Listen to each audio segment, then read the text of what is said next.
Not too many years ago, Leicester completed the greatest success story in English football history as they raced their way to an incredible Premier League title win. Back then, the Foxes were a club that thrived on smart decision making, fearlessness in what they were doing, and a spirit that was translated from the fan base to the players playing on the pitch. However, the sharp recruitment and the strong-minded leadership that led Leicester to setting the blueprint for smaller clubs looking to break into the top 10 of the Premier League has been pretty much eradicated in recent years as the gap between the fans and the players and the club itself grows day by day. So as an outsider looking into the things happening at Leicester, I'm going to try my best to look at all the things that have led to them staring down the barrel of a second relegation in 3 years. From the ridiculous transfer strategy, some people that are in charge that are just not fit for purpose, and just overall where things went wrong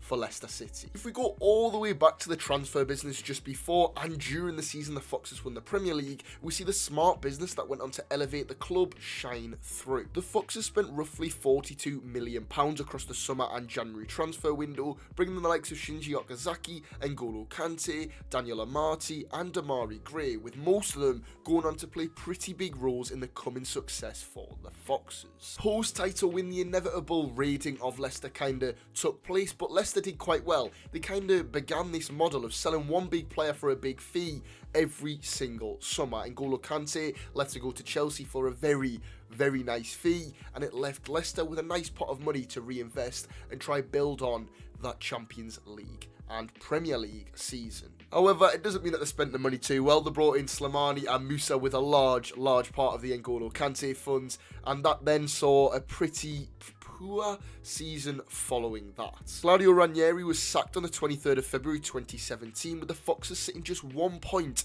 above the relegation zone with 13 matches remaining. It was a relatively poor season up until that point, and even the end of the season wasn't incredible, but it did show kind of a good sign about the ownership. I think Vichai came on, I'm sorry if I've said that wrong, but he came in and kind of forefronted his good aspects of him being the owner. He was ruthless. He didn't take prisoners. He got rid of Ranieri despite obviously the loyalty you would have expected him to have after what he did with Leicester, winning them the Premier League.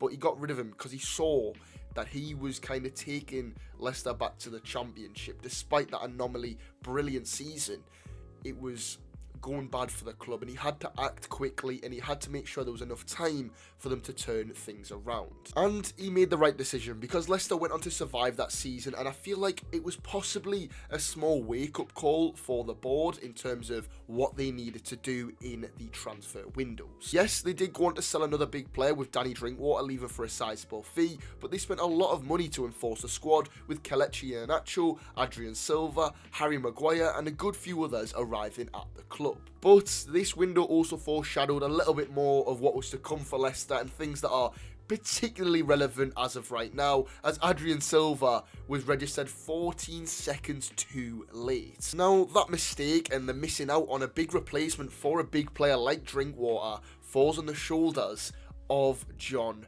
Rudkin, the sporting director, the guy that's in charge of pretty much every on-pitch affair. He takes a big role in managerial appointments, the transfer business, the recruitment model, all of that. So the fact that that wasn't registered and it wasn't done in time to replace someone like Drinkwater was a big red flag. Nevertheless, though, the season that followed this window was a overall positive one. They managed to edge themselves up the table and got themselves into the top 10, kind of moving up from being a possible relegation candidate to trying to solidify themselves as a proper Premier League outfit. Now, this time in kind of the span of Leicester since they won the title is where things massively accelerate and things get a lot better for the Foxes. Obviously, it was only a couple of seasons ago they won the Premier League, but at this time, I feel like they got everything right. It felt like everything Leicester were doing was turning into gold. They had an unbelievable summer window. Yes, Riyad Mahrez left and we saw all the complications with that, but they spent nearly double what they got in him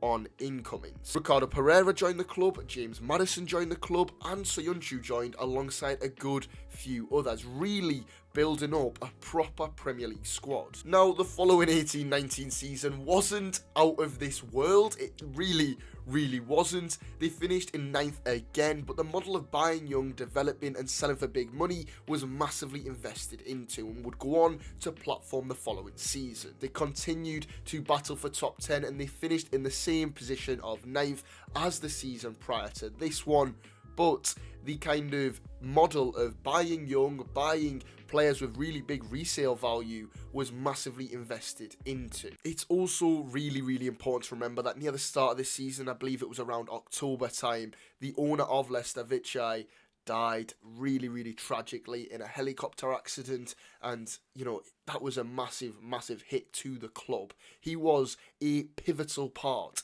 in turning Leicester from what was really more of a yo-yo championship club into a team that were really looking and kind of were starting to establish themselves as a proper Premier League club. The things he done were miraculous. I mean, he literally led them to a Premier League title. And I feel like that kind of loss of him is where the spiral slowly begins. Although the following seasons were still good, the loss of what was an incredible owner is kind of the beginning of the downfall for Leicester as a club. The accident leaves Leicester in a really tough situation because obviously the ownership does change hands and Vichai's son takes over as the man at the top, and I feel like he was almost pushed into a pretty uncomfortable position. I mean, him stepping up and trying to fill his father's boots was always, and I mean always, going to be a massive ask. However, although I did say before that this could be kind of pinpointed as the turning point for Leicester,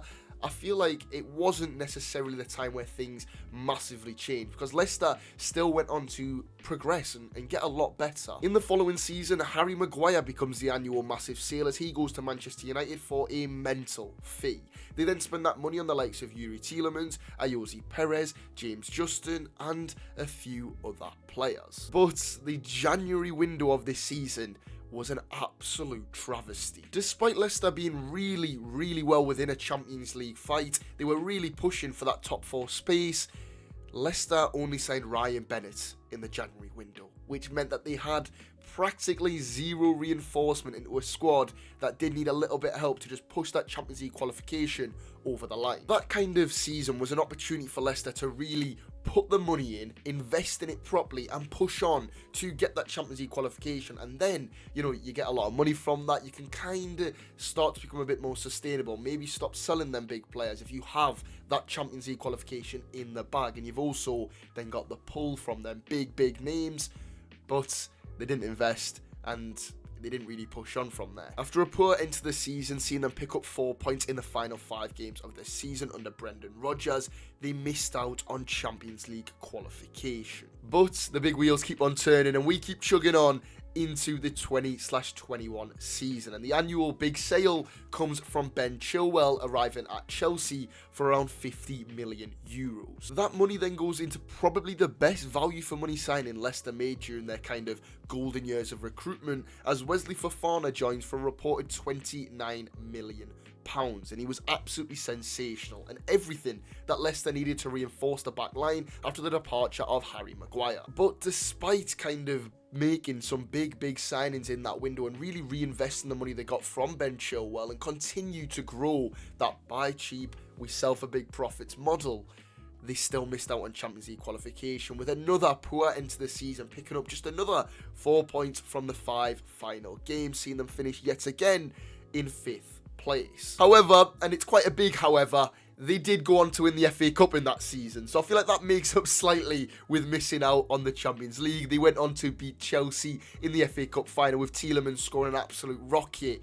and I feel like that potentially masks the lack of getting Champions League football. And to be fair, I would probably take the FA Cup over qualifying for Champions League as a fan, but in terms of the money and stuff like that, they really could have done with both. Now we have the 21/22 season, and I feel like this is the turning point. This is where things start to go really wrong for Leicester. This is the first summer in a long while that Leicester do not sell one of their players for a big fee, so therefore the money that's going into the summer is purely investment really. It's nothing that's kind of come from a massive profit on a player, so that obviously is a hit on PSR and FFP. and the arrivals aren't actually that good. They spend about 67 million euros with the arrivals of Ryan Bertrand and Yannick Vestergaard being a part of that, who they signed from a team who they'd beaten 9-0 not too long before. I think this is more important because at this time, the quality of the Premier League was really beginning to rise at a high pace. Leicester didn't really make the statement in the window you may have thought they would after a huge FA Cup trophy win. I mean, yes, they did go and spend quite a bit of money. I mean, 67 million euros is a big wad of cash, but they spent 30 million of that on Patson Daka. But it wasn't just kind of the things going on outside of the football, and it wasn't just about the transfer strategy.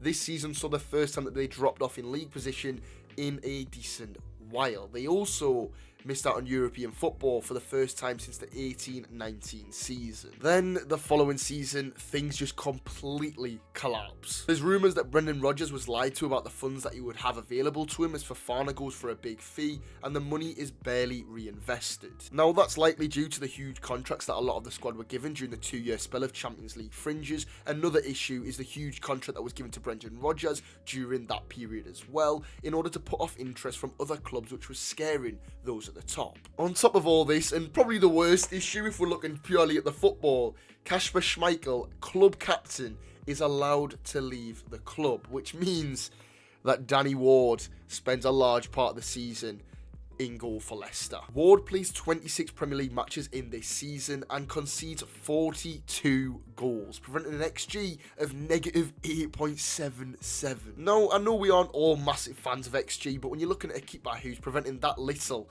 it's really bad. He's actually causing 8.77 goals. Like, are you being serious here?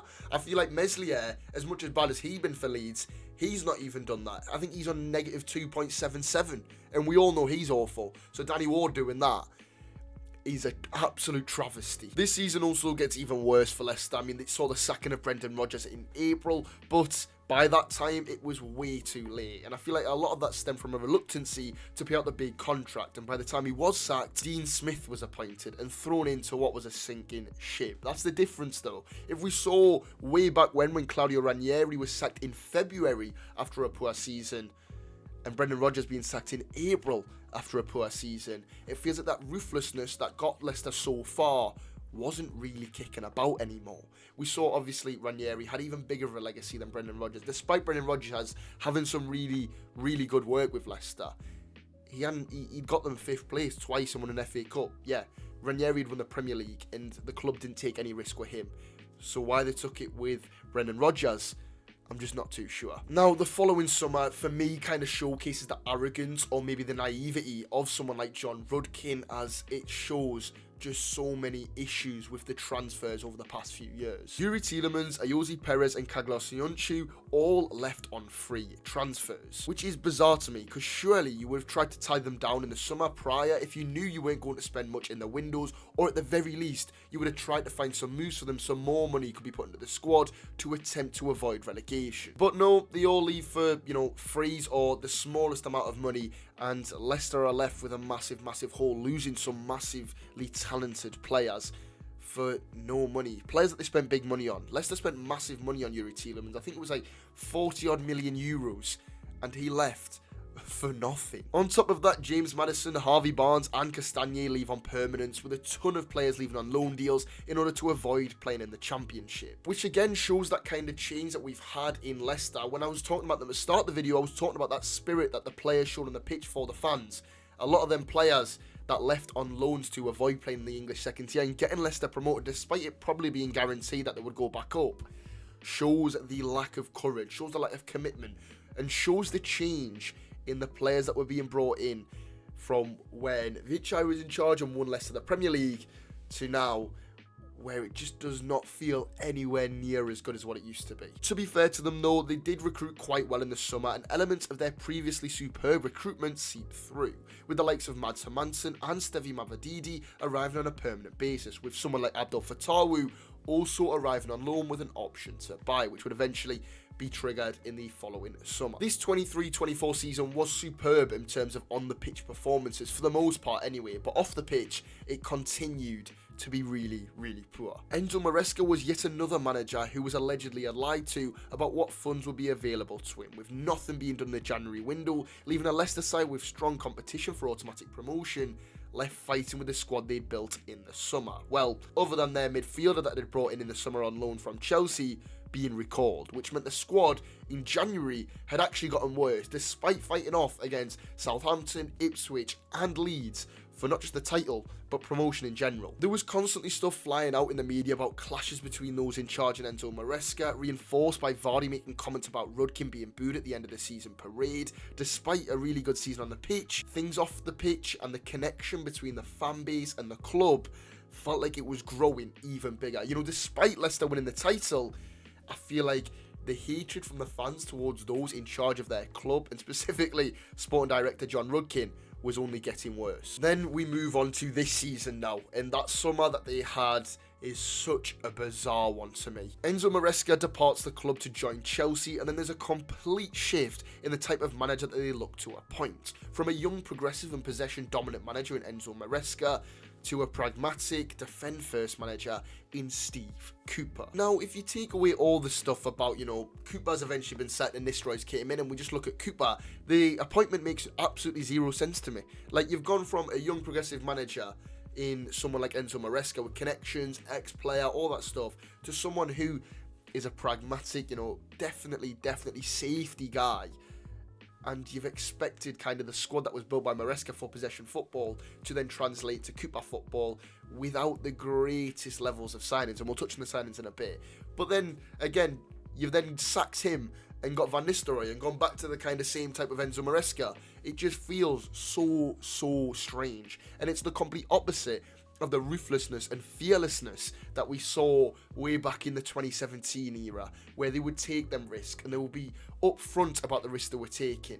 It just feels like a board that was scared to get things wrong, so went with a safety option and still got it wrong. Since then, things have came out that Top wasn't necessarily happy with the appointment of Cooper. He wasn't convinced, but John Rudkin had pushed it through to get it done. Now, I don't know if that's a factual thing, but I just thought I'd get it in there because it is very, very relevant. Following this, the summer window was one of quite decent spending, but absolutely bizarre recruitment in terms of personnel. I do think that it's quite obvious that Leicester wanted to elevate the physical flooring of their squad, bringing in the likes of Jordan Ayew, Odsonne Edouard, Bobby De Cordova-Reid and Oliver Skipp, but it does feel like the actual thought about technical ability, resale value and age as well were just completely disregarded. So off the back of that kind of transfer timeline that we've just done, I feel like you can kind of see where the transfer model shifted and how that kind of began the downfall of Leicester. They tried to step up from a team who were buying cheap and selling big and being sustainable through that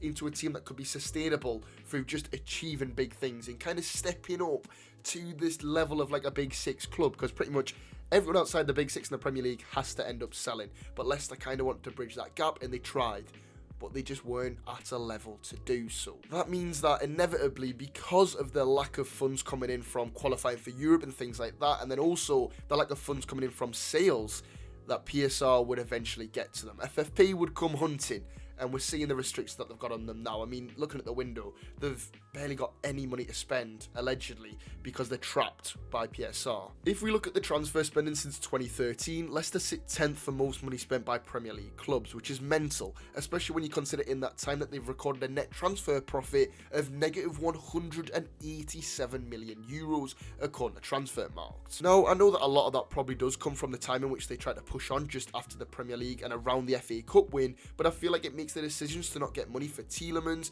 to give out really big contracts to other players, to then let them leave on a free, to try and shift from the selling of a player every summer, just look even more stupid and so short-sighted it is untrue. I meant to say so short-sighted then, that was hard. But yeah, I just feel like it just makes them decisions in hindsight look even worse, man. This leads me onto a point I want to make on probably one of the most hated men in Leicester at the moment, John Rudkin. I feel like even early on, when the signs of success were kind of starting to show for Leicester, there was really big signs of incompetence, like the failure to register a really important signing that would replace Danny Drinkwater before the window shut, or the letting go of players with a lot of money on free transfers. But I now feel that more than ever, it's time for Rudkin to move on. If the kind of stuff about him apparently pushing Cooper through the door to get him done is true, then I'm sorry, but he needs to watch the modern game, and he actually needs to watch his own club and kind of learn on the stuff that he'd been a part of before, because that appointment, again, makes no sense. I do want to quickly touch on the kind of current state of affairs and look at someone like Van Nistelrooy, because I know fans are kind of starting to turn with him as well. Things like, you don't know what you're doing when he's subbing players off, and I feel really sorry for him, I really do. He's been brought in mid-season with a host of his big players out injured. He's also been, again, allegedly lied to about what is available to him to spend in January, and is now left with a £2 million right back to take over from the underperforming James Justin, and is left with just the capacity to get loan deals in. Like, yes, he probably could be doing slightly better, but if you look at the players he's got missing, like, you know, you're looking at Fatawus, Ndidi's, he had Winks missing for a good time, and Mads Hermansen. They are game changers that do keep you up, especially someone like Hermansen or Fatawu, and he's obviously doesn't have them. Maybe if he was appointed in the summer, they'd be in a better position, but obviously Cooper was taken and now he's left with the squad already down to its bare bones with literally nothing to reinforce it with and make it better. A club the size of Leicester, who are now staring at the barrel of relegation for the second time in 3 years, it just feels so wrong. But they are, let's be honest, they're sleepwalking to relegation. Before we end the video, I want to say a massive thank you to LCFC_B, Blue Tinted Glasses, and all the other people who messaged and replied to me on my Twitter. If you don't follow that, there's a link in the description. Get yourself involved in videos like this one. And honestly, I really hope Leicester survive. I can't really see it, but I feel like it's going downhill. I also want to say that I hope that time that I've done is as accurate as possible. I did really try, and I hope it's informative. I'm sorry if I've missed some things out or whatever. Obviously, as an outsider looking in, I can't and I don't know absolutely everything. But nevertheless, I hope you enjoyed, and I'll see you in the next one. Peace.